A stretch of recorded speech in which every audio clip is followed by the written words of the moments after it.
Welcome back, everyone. Ready for another deep dive? Absolutely. Let's do it. Today, we're tackling the future of fashion. What's it going to look like in 2025? Sounds fun. We've got a ton of sources, so buckle up. McKinsey's State of Fashion 2025 report, expert interviews, economic forecasts, even what shoppers like you are thinking. Wow, the whole 9 yards. You know it. So big picture, the report predicts slow growth, low single digit for the global market. Yeah. That's a change, right? Coming off that post-pandemic boom. Right, totally different ballgame now. Exactly. So for brands, less about riding the wave, more about fighting for market share. What do you think? Absolutely. They got to get strategic. No more just growth for growth's sake. It's about capturing that slice of the pie. Makes sense. But here's a twist. Even with slower growth, economic profit, it's predicted to hit record highs in 2024. But, and this is big, non-luxury is expected to drive all of that increase. It really is. First time since 2010, not counting the COVID years. Okay. Like luxury's been leading the charge, and now. Yeah, complete flip. Is this a blip or a sign of bigger things? What's going on? Are people rejecting luxury, or is it something else? I think it's more nuanced than just saying no to luxury. Yeah. Well, think about it. Everyone's facing this economic uncertainty, right? Even people with higher incomes are being more careful. Makes total sense. So they're looking for value in different ways, not just the most expensive thing. So value itself is being redefined. Yeah. Okay, we'll come back to that. It's huge. But first, how's all this playing out in different places? Like, what about the U.S. market? Okay, so the U.S., they're facing slow GDP growth. But the Fed, that they're expected to keep cutting those rates. To try and boost things up, right? Right, exactly, trying to encourage people to spend. And what's interesting is U.S. brands, they seem to be focusing more on sales growth than cutting costs. So banking on that consumer desire to buy rather than tightening their own belts. So it seems that way, yeah. And what's really different from the past few years is this focus on volume over price. You're But right. before, it was all about those price increases. Right. Now it's like they know they can't just keep raising prices. Consumers have a limit. Totally. They'll push back eventually. Exactly. It's more about getting more product into more hands. So that's changing everything, their product mix, their marketing, even their manufacturing. Speaking of which, how's this global picture affecting where brands are getting stuff? Sourcing? Is it all still about China? Things are definitely shifting. You know that U.S.-China trade dominance? Yeah. It's becoming more multipolar, they say. Okay. Basically, economies are diversifying, trying to lower the risk, of having all their eggs in one basket. I get it. Like, less reliance on any single country, even China. Precisely. And the numbers show it.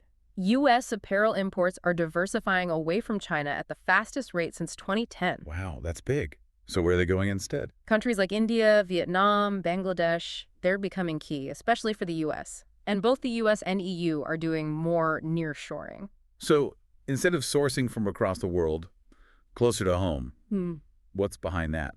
It's a few things.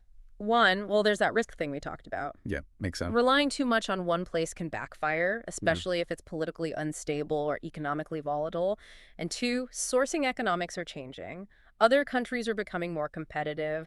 Labor costs in China are going up. So mix of risk and incentives. Right. And for the U.S., nearshoring means looking to Latin America more. Europe, it's Turkey. So potentially shorter supply chains, faster turnarounds. And less exposure to those global disruptions. But it's not a perfect solution. Oh. What are the downsides? Well, some of these places, like India, Vietnam, they have potential, but their capacity, their skills, maybe not fully there yet, and their labor productivity can be lower. So even if labor rates are cheaper, the overall cost might be higher because things take longer? It's a trade-off. Less geopolitical risk, maybe faster production, but you might have to invest in developing those networks. And face potentially higher costs in the end. Exactly. So brands really have to weigh it all carefully. It's about cost, risk, and of course, ethical sourcing. Right. And speaking of ethical, we can't ignore sustainability, right? It's everywhere. The impact of fashion, especially fast fashion. Yeah. So how's that playing out in this shifting landscape? It's still a huge concern, but there's a tension. Oh. See, consumers say they care about it, but they're not always willing to pay more for those eco-friendly products. That's tough. It is. Because if brands can't pass those costs on, how can they justify the investment, especially with the economic pressures they're facing? Right, it's a catch-22. Exactly.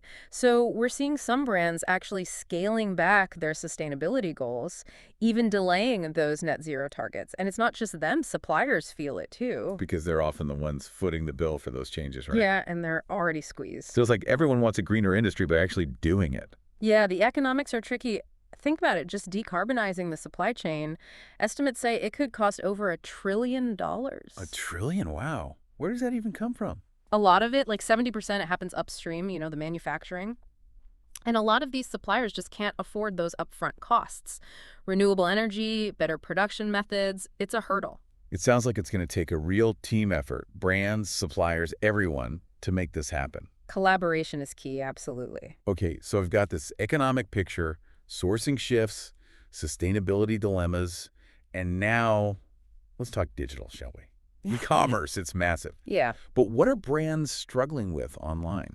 One of the biggest things is something they're calling the discovery crisis. Okay, explain that one. It's basically too much choice. Oh, I feel that. Sometimes I'm online for hours scrolling, end up buying nothing. It happens. The stats show 74% of people abandon their carts because of it, choice overload. Wow, that's a lot. And 80% say bad search experiences are holding them back. Like, they can't find what they want, even if it's there. That's frustrating. It is. So brands need to make online shopping less overwhelming, more intuitive. Makes sense, or people just won't buy. So how do they fix this discovery crisis? That's where AI comes in. It's going to revolutionize how we find stuff online. AI as in artificial intelligence. That's the one. And we're talking about platforms using AI to completely change search. Like there's this company called Constructor. Okay. They're B2B, so they work with brands and retailers, let them put AI right into their website search. So it's not just a search bar, it's like a smart search bar. Exactly. It understands what you're typing, learns your preferences, suggests things you actually like based on what you've looked at before, what you've bought. It's like having a personal shopper in the website. Right, and it works. Constructors tripled their revenue since 2022, working with brands like Under Armour, Birkenstock. It's finding the right product, not just any product. Exactly, personalization at scale. And it's only getting more sophisticated as AI develops. There are companies taking it even further, like Daydream. Okay, what are they doing? They use this mix of generative AI, machine learning, computer vision. Sounds complicated. Basically, imagine you see a jacket you love on Instagram, a blog, wherever. Yeah. You take a picture, upload it to Daydream, and their AI, it analyzes it, gets the style elements, and finds you that exact jacket or something super similar all over the web. No way, that's incredible. Makes sense why brands like Alo Yoga and Jimmy Choo are partnering with them. It is pretty cool, but what about the big players, those established retailers? Are they keeping up? Yeah, are they just watching this happen? Nope, they're getting on board too. Zalando, for instance, they're investing a lot in AI. Want to be a one-stop shop, inspiration, and easy searching, all in one. It's like they want to be the best of both worlds, online and offline. You got it. They've got these AI tools, like Zalando Stories. What's that? It uses AI to show you curated stuff based on real-time data. Okay. So as you browse, it's learning and suggesting things just for you. Then, for brands, they've got TrendSpotter. It analyzes trends in those big fashion cities. Like a crystal ball for fashion. Yeah, basically. Helps them stay ahead, make smart decisions about their collections. It's crazy how tech is changing everything. And then you've got social media, not just for showing off outfits, but actual shopping now. Social commerce is exploding, especially in the US and UK. That market's expected to almost double by 2027. TikTok, Pinterest, they're the big drivers. What's making TikTok so powerful for that? Yeah. I mean, I know for the videos and dances, but shopping. Their algorithm is seriously good at figuring out what people will like, so they're perfect for showing new brands and products to a very engaged audience. Plus, they've got TikTok Shop, so you can buy right there in the app. So smooth, you see it, you want it, you buy it, no hassle. Exactly. And the results are huge. Princess Polly, for example, they saw a 350% increase in purchase value after launching on TikTok Shop. Wow, that's massive. And Pinterest, they're also getting in on it, right? Making their platform more shoppable with their AI features. Yeah, like AI collage and those dynamic AI ads. Smart move. People want to go from inspiration to buying easily, and that's what those platforms are doing. Meeting the consumer where they are, and that's increasingly on social media. But let's talk about a group that fashion sometimes forgets, the silver generation. Oh, yeah. We touched on this earlier, but tell me more. Who are they? Why should brands care? So, Silver Generation is basically anyone over 50. Okay. And honestly, they have a lot of untapped potential.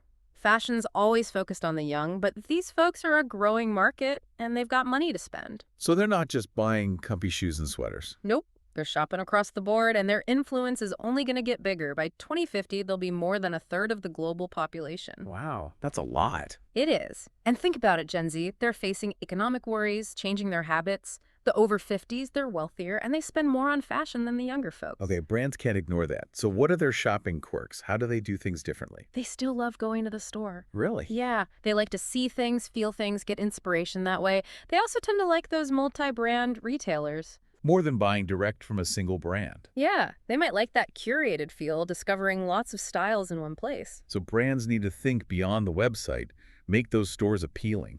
Absolutely. It's all about understanding what this group wants, needs, how they shop, and tailoring the strategy to them. Yeah. Yeah, it's not just about having the stuff online. It's that whole experience, making it work for them. It's interesting. We talk so much about data and AI, but Yeah. it can't replace that human touch entirely, can it? Right. It's about using data and AI to make things better, not to replace human intuition.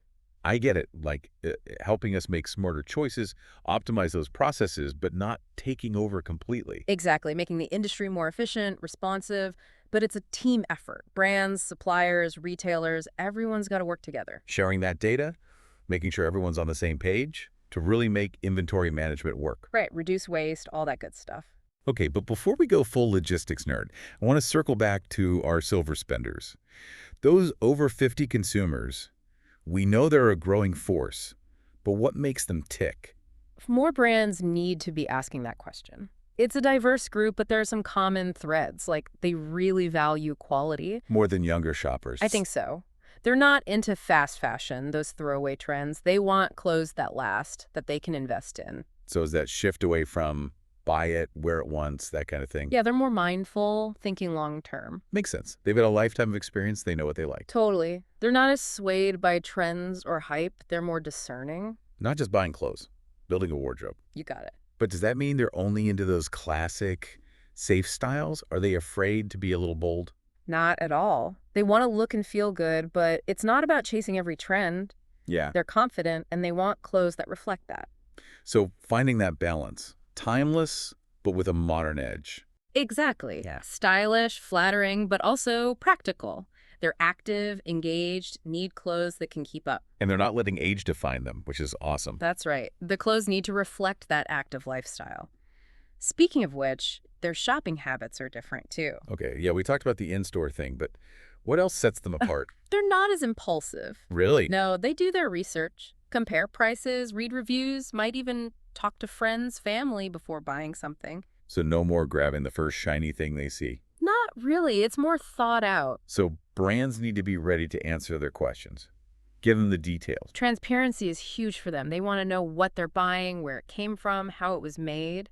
So it's not just about the product, it's about the whole story. Yeah, building trust, that real connection. So the experience matters, right? Like Yeah. in the store, online, it needs to work for them. Absolutely. Personalized advice, comfortable spaces in stores, easy-to-use websites with clear info. Treating them with respect, basically, understanding their needs. Exactly. They're valuable customers, and they deserve to be treated that way. Okay, let's get practical then. How can brands actually tailor their strategies to appeal to them? First off, make sure the products actually meet their needs.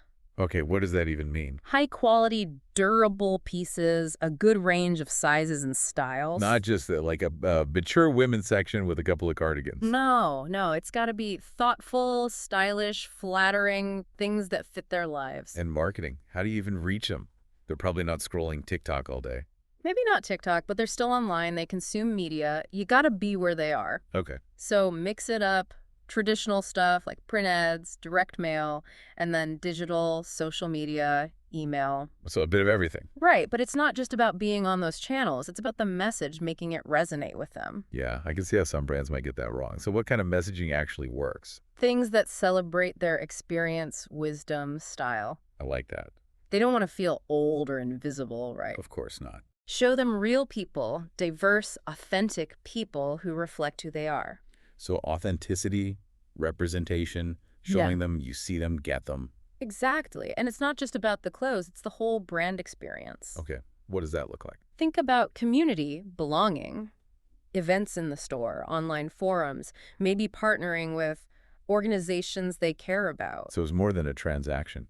It is. It's a relationship. See them as people, not just customers. That's a good reminder for any brand, really, in any industry. People want that genuine connection. Absolutely. Humanize the brand, make people feel seen, heard, valued. Okay, that's great for the silver spenders. But let's talk recession. It's been looming, a lot of talk about it. Yeah. What would a full-blown recession mean for fashion? How would people shop differently? How would brands have to change? It's the big question, right? It would definitely hit spending, that's for sure. And that would impact the whole industry. So more sales, bigger discounts. Would that be enough to keep people buying? We might see more of that, but honestly, that race to the bottom, it's not a long-term solution. Right. You can't just keep cutting prices forever. It hurts profits, and ultimately, it hurts the brand. So what's the answer then? How do brands survive without those desperate measures? Real value, not just the illusion of value. Products people truly need, want, good quality, stylish, something special. So focusing on quality, those lasting relationships we talked about. Exactly. Be a brand people trust, believe in, they'll stick with you even when things are tight. It's like people are more likely to spend on something they feel connected to, right? Absolutely. But there are practical things brands can do too to recession-proof themselves, so to speak. Like what? Give me some examples. Well, being financially smart, obviously. Watch those costs, manage inventory carefully, don't take unnecessary risks. Makes sense. But it's also about strategy. Maybe diversifying, offering a wider range of products, going into new markets that aren't as affected. So thinking outside the box a little. Yeah. Or investing in tech that helps them run things more efficiently, save money. So adapt, innovate. Find those ways to create value, even when things are tight. You got it. Be able to change quickly, respond to whatever the market throws at you. So it's a mindset thing too, not just concrete actions. It is. Yeah. Stay positive, stay focused, believe in what you're doing, find the opportunities and the challenges, use them to grow. Love that. Even in tough times, there's room for creativity, optimism. Absolutely. Speaking of, what are you most excited about when you think about the future of fashion? What inspires you? Oh, I'm really excited about the creativity, the innovation happening everywhere.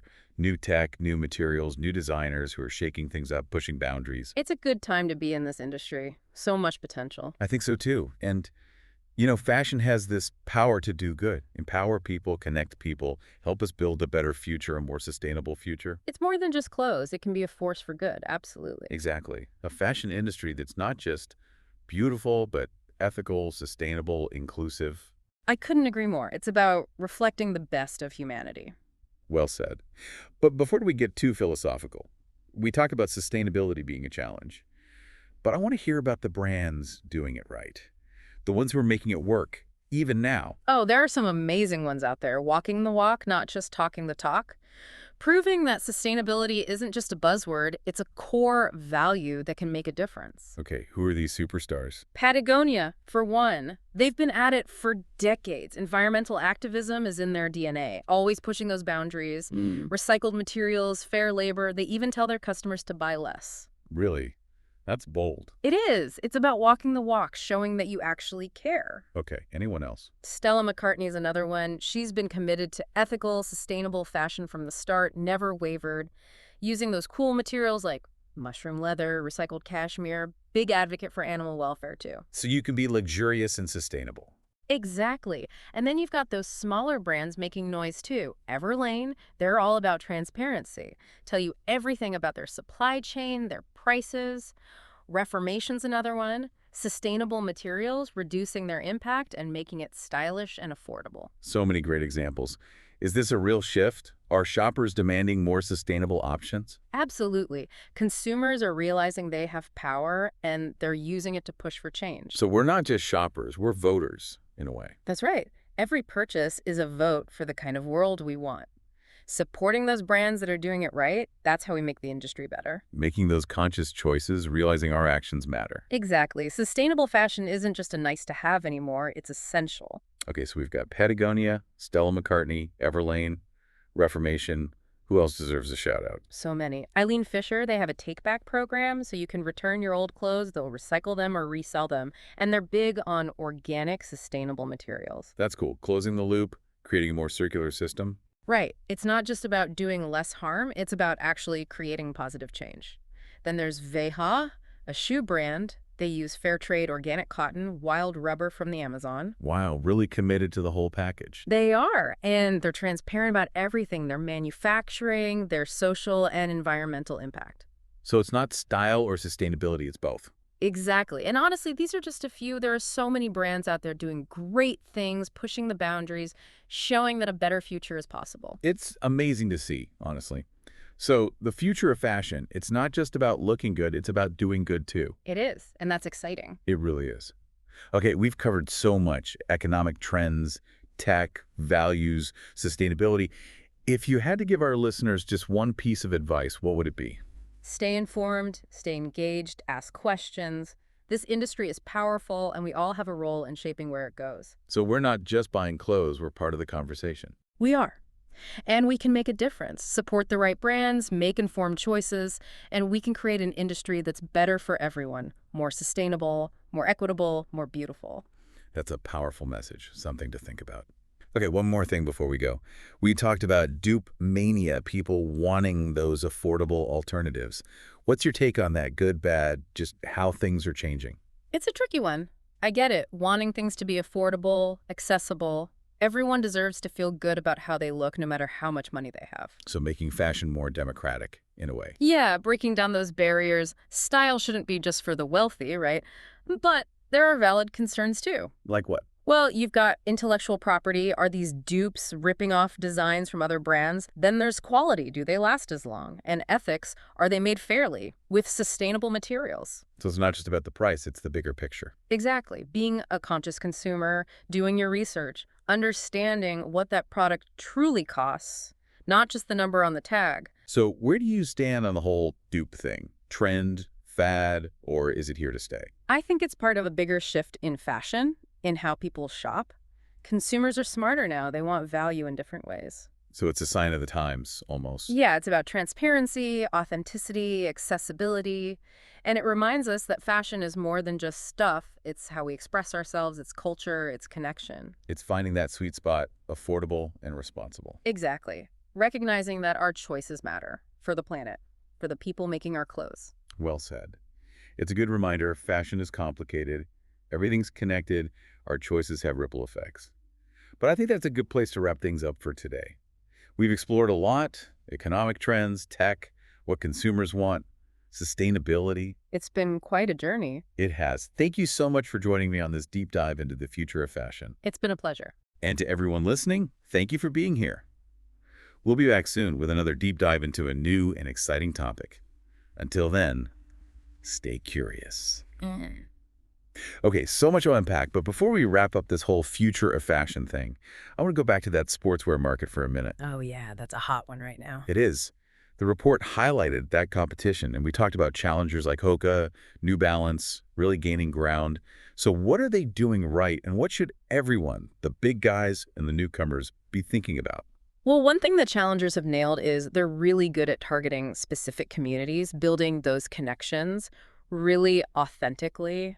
So not trying to be everything to everyone, more like finding their niche and owning it. Exactly. Like, look at Gymshark. They built this huge following by being part of that English gym scene, grassroots marketing, really understanding their people. Is creating a community almost, right? Shared values, identity. Totally. And Hoka, they've just exploded. They have. It's been impressive to watch. What are they doing differently? They're smart about partnerships, working with running clubs, those cultural platforms that their audience is into.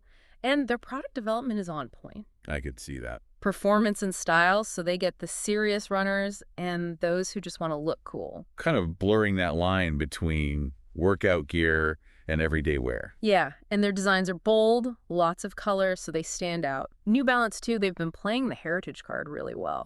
I've noticed that. Reaching that younger crowd without losing what they're known for. Like staying true to themselves while still feeling modern. Exactly. And their collaborations, always on point, picking the right brands, designers who fit their vibe. It's like evolution, not revolution. Right. They're evolving with the times. But what about those big names? Nike, Adidas, are they just letting this happen? Yeah, they've got to be feeling the heat. They are, but they're not giving up. They're adapting too. Like, Yeah. one thing you see is their celebrity partnerships. They're more credible now. So it's not just about getting the biggest name anymore. No, it's about authenticity, choosing people who actually embody the brand, connect with the audience. More genuine, basically. Exactly. Yeah. And they're branching out their products too, finding that balance between reaching everyone and still speaking to those specific groups, driving the growth. So they're trying to do it all, mass appeal and niche at the same time. You got it. And they're doing it well, staying true to who they are as brands. So sportswear, it's getting more and more competitive. What's your advice for brands in that space, both the newcomers and the big dogs? For the challengers, stay true to your vision, find your voice, find those gaps in the market, create things people actually want that speak to their needs, Okay. and be ready to change, to adapt. Things move fast in fashion. For the big brands, don't be afraid to try new things, shake it up a bit. Like embrace that change, don't get stuck in the past. Right. Connect with those new shoppers, but don't forget the loyal ones who got you where you are. Respect the old and the new. Exactly. Yeah. Stay true to your core, but be open to fresh ideas, new ways of doing things. So well said. The fashion industry, any industry, it's all about change, isn't it? It is, and that's what keeps it interesting. Stay curious, stay engaged, keep learning. That's a great note to end on. We've covered so much ground: the economy, tech, values, sustainability. It's been an amazing deep dive into the future of fashion. It really has. So much to think about. I know. And to everyone listening, thank you for joining us. We'll be back with another deep dive into something new and exciting soon. But until then, stay curious. Stay curious. And remember, fashion, it's more than just clothes. It's who we are, where we come from, where we're going. I love that. Thank you again to our expert for sharing your amazing insights. My pleasure. And to our listeners, as always, thank you for being here. We'll be back soon with another deep dive into a new and exciting topic. Until then, stay curious.